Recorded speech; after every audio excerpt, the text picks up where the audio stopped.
joli, on les place.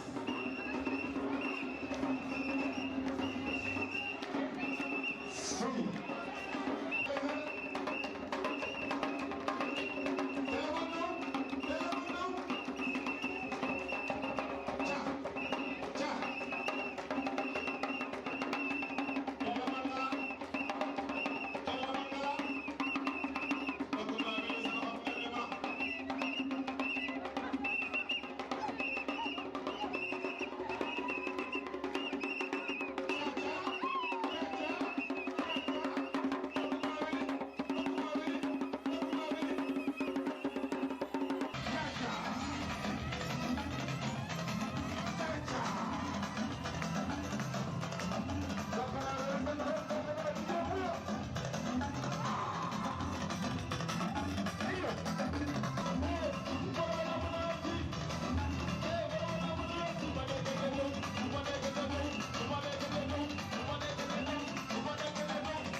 Merci. À chaque fois que vous voulez prendre la parole, il faut venir nous voir. Merci. Jowuro Clément ɓurɗo andirede Frédéric Marche o mono naata salo.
sénégalaise et les autres et le maire de Cléon et le maire de Elbeuf. Voilà, donc remise symbolique. Ok. Voilà. Et en retour, le maître Amadi Mounaré également va remettre. Voilà. En retour, le maître Amadi Mounaré également.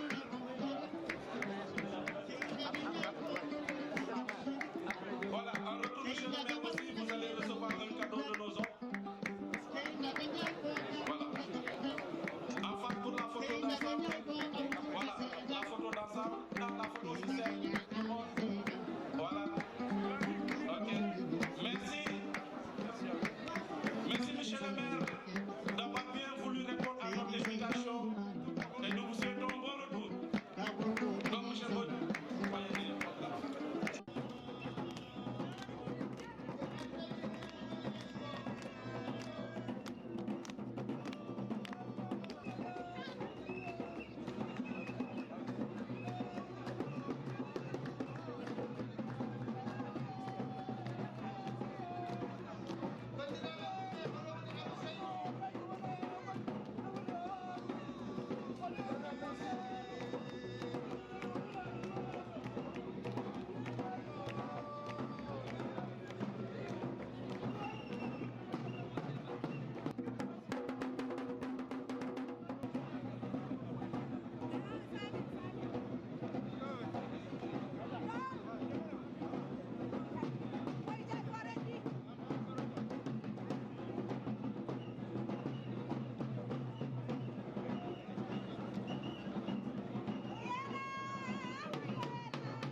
C'est bon.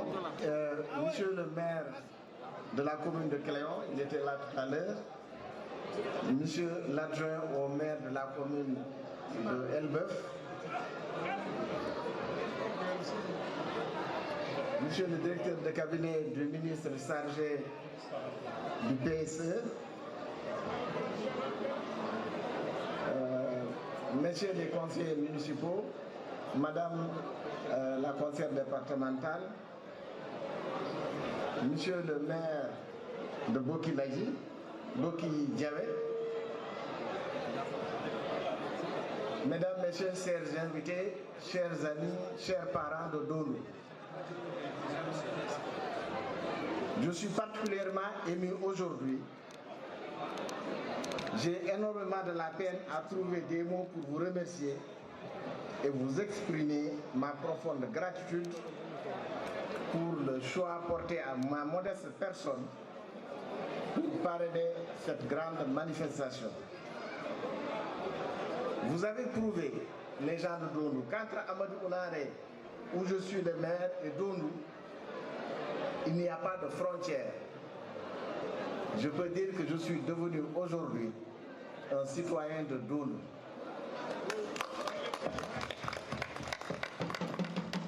Nous constituons en effet une même famille et nous partageons tout.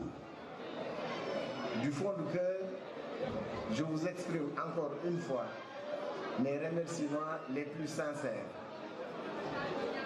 Car dans notre contrée, il y a des personnalités plus qualifiées que moi, plus méritantes que moi. Mais vous m'avez choisi comme parrain de cette manifestation.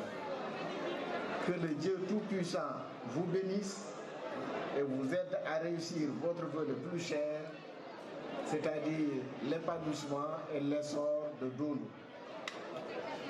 Chers amis, chers parents, tout en me réjouissant du thème de la journée qui porte l'éducation et la santé au service du développement de Dondou, je dois dire que vous méritez véritablement des félicitations et des encouragements.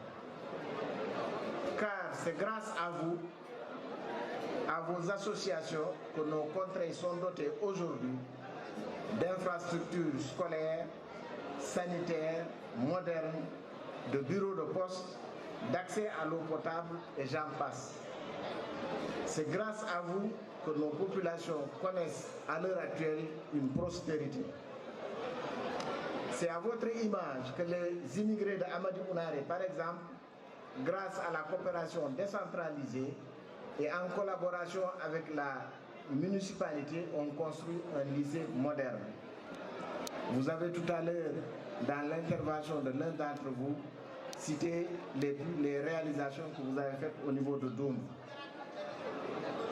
C'est pour confirmer simplement que l'apport des immigrés est important.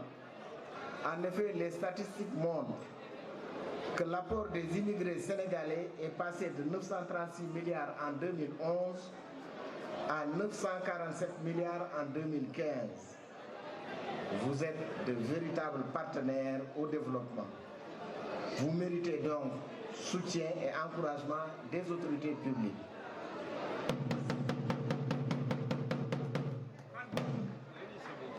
Dans le cadre de la responsabilité sociétale d'entreprise communément appelée RSE, au niveau de la LONASE, j'ai entrepris d'énormes investissements dans les domaines de la santé, de l'éducation, qui sont deux piliers fondamentaux pour le développement d'un pays. Merci.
Monsieur Kane, vous êtes le PDG de la LONASE.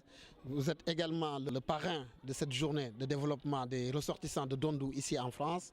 Quel sens donnez-vous à cette organisation et à cette manifestation? Merci. Bon, je me réjouis tout d'abord d'être choisi par les populations de Dondou pour être le parrain de cette manifestation. En effet, tout le monde connaît le dynamisme des ressortissants de Dondou. C'est des gens qui sont très actifs dans le développement local.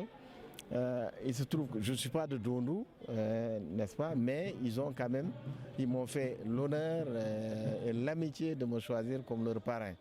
Bon, je ne suis pas le plus important ni le ministre de notre localité, mais bon, ils ont porté leur choix sur ma modeste personne, je m'en réjouis, parce que simplement, ils estiment, disent-ils, que ce que nous faisons au niveau de la LONASE dans le cadre de la RSE recoupe avec ce qu'ils font. C'est justement ce que leur vaut le thème de cette journée, c'est-à-dire l'éducation et la santé au service du développement de Dondou. Il se trouve que ce sont deux domaines de prédilection de l'action sociale de la LONASE.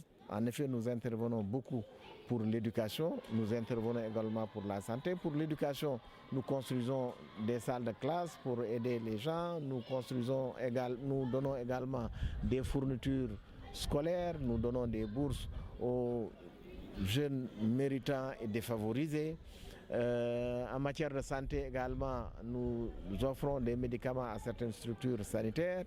Nous construisons, à l'heure actuelle par exemple, nous sommes en train de construire un centre de santé au niveau de la commune de Amadi Ounaré. C'est compte tenu de tout cela, bien qu'ils ont porté donc leur choix sur ma personne, en demandant également la LONASE peut-être d'intervenir au niveau de Dondou dans ces deux domaines-là. Par exemple, les doléances qu'ils ont formulées, c'est l'acquisition d'un appareil, d'un échographe au niveau de leur structure de santé. C'est également l'équipement d'une salle informatique au niveau de leur école. J'ai dit, mais ça recoupe avec ce que nous faisons en général et il n'y a pas de raison qu'on ne le fasse pas pour Dondou. Inch'Allah, c'est simplement une question de moyens de budget, mais je pense que dans les prochaines actions sociales que nous allons faire, nous allons inscrire ces deux problèmes au niveau des objectifs que nous voulons atteindre, au niveau des actions que nous allons mener. Voilà, donc je me réjouis parce que comme je le disais tantôt, les ressortissants de Dondou sont connus pour être très dynamiques. Je les admire d'ailleurs. Vous avez vu tout à l'heure dans la salle, ils sont bien organisés et ce qu'ils font, c'est vraiment d'une manière scientifique. Ils savent exactement combien de Dondouas il y a ici. Ils ont des programmes assez très bien élaborés. Et je pense qu'il faut les remercier parce qu'ils aident également le gouvernement, parce que le développement n'est pas simplement l'affaire du président de la République. Si vous voyez, si vous parcourez un peu le plan Sénégal émergent, mais la diaspora a une belle place là-dedans. Je crois que le président de la République pense beaucoup à eux. C'est pas pour rien d'ailleurs que le président Macky Sall, dans la révision constitutionnelle qui a eu lieu il y a quelques mois et que les Sénégalais, dans leur grande majorité, ont approuvé, a prévu, n'est-ce pas, une place de choix pour les immigrés en prévoyant un quota de députés pour les immigrés. Comme vous venez si bien de le dire, il y a des actions qui sont menées au sein de la diaspora concernant l'éducation, concernant la santé, concernant le social d'une manière générale, mais également ce sont des actions qu'on retrouve également au niveau de la LONASE. Est-ce qu'il pourrait y avoir bientôt, dans un proche avenir, une jonction entre les actions de la LONASE et celles de la diaspora? Oui, exactement. C'est d'ailleurs le souhait des ressortissants de Dondou, c'est mon souhait également, puisque nous intervenons dans les mêmes domaines. Et surtout, ce qu'il faut dire, la diaspora, les ressortissants de Dondou, comme les autres, c'est des personnes à féliciter. Puisque si vous parcourez les statistiques, l'apport des expatriés est extrêmement important. Si vous allez dans les zones les plus reculées, dans mon Fouta natal par exemple, à Dondou comme chez moi, si vous regardez, la plupart des investissements, des biens sociaux, etc., c'est en général les immigrés qui construisent. Au départ, avant c'était les bureaux de poste, vous allez dans plusieurs localités, les bureaux de poste qui sont construits, c'est généralement les immigrés. Ça se comprenait aussi parce qu'ils devaient envoyer de l'argent. Et il n'y avait pas ce qu'on a connu également aujourd'hui, le Wari, le Johnny. Enfin, je ne fais pas de la publicité. En tout cas, il n'y a pas ce système-là d'envoi. Donc, ils étaient obligés de construire des bureaux de poste pour que leur mandat puisse arriver. Maintenant, on a dépassé cela. Maintenant, c'est les écoles. C'est la santé. Et vous voyez, le thème qu'ils ont choisi, c'est l'éducation et c'est la santé. Et ça recoupe, comme je le disais tantôt, ce que nous faisons également dans le cadre de la responsabilité sociétale d'entreprise. Et donc, je souhaite, dans un proche avenir, que justement, ce que nous faisons dans ce domaine-là, qu'on puisse le faire également au niveau de Dondou. Ils ont par exemple exprimé le besoin, comme je te disais tout à l'heure, en matière de santé, d'acquérir un appareil, un échographe, d'acquérir également des, des ordinateurs pour la salle informatique. Je dis, ça recoupe exactement ce que nous faisons et je souhaite que dans un proche avenir, que ce soit le cas. Parce que le développement repose sur ces deux piliers-là. C'est d'abord la santé et c'est également l'éducation. Quand on n'est pas éduqué, on ne peut pas se développer, ce n'est pas possible. Quand on n'est pas sain également, quand on est malade, on ne peut pas également produire de la valeur. Donc pour la création de la valeur, il est fondamental donc de gérer la santé et de gérer également l'instruction. Et c'est dans ces domaines-là qu'ils interviennent. Et c'est les domaines, comme je le disais tantôt, de prédilection de l'action de la LONASE. Donc il n'y a pas de raison qu'il n'y ait pas de jonction entre leur programme à eux et ce que fait la LONASE. Et je suis d'autant plus heureux de pouvoir intervenir à ce niveau-là que je suis moi-même issu de cette zone-là et je connais le problème de cette zone-là. Et c'est également rétablir un petit peu la justice parce que les sociétés qui faisaient un peu des actions sociales au Sénégal n'étaient pas connues en général au niveau de cette région-là. La LONASE, par exemple, était méconnue au niveau de la région de Matam. Donc c'est un peu le rendre justice également que de faire des actions à ce niveau-là. Un dernier mot sur la LONASE, les projets à venir et le sens du développement que vous comptez donner à la LONASE dans les mois, les années à venir. Mais je pense que c'est dans cette lancée-là qu'on va continuer. Je pense qu'on est dans la bonne trajectoire. Quand on s'est rencontrés, je crois, l'année dernière, je vous annonçais que la LONASE allait faire, Inch'Allah, à la fin de l'exercice 2015, un résultat positif. Dieu merci, ce que j'avais prédit s'est réalisé. Aujourd'hui, nous sortons avec un résultat largement bénéficiaire, alors que le dernier bénéfice réalisé par la LONASE, je crois, remonte à 2007. Et donc, si on est dans cette trajectoire-là, il faut vous dire également que nous allons également augmenter les actions sociales que nous faisons, parce que c'est corrélatif. Il faut qu'on ait des résultats positifs pour qu'on puisse faire des investissements. Je pense que les actions sociales que nous menions jusqu'ici vont aller crescendo, Inch'Allah. Merci beaucoup, M. Kane. Merci.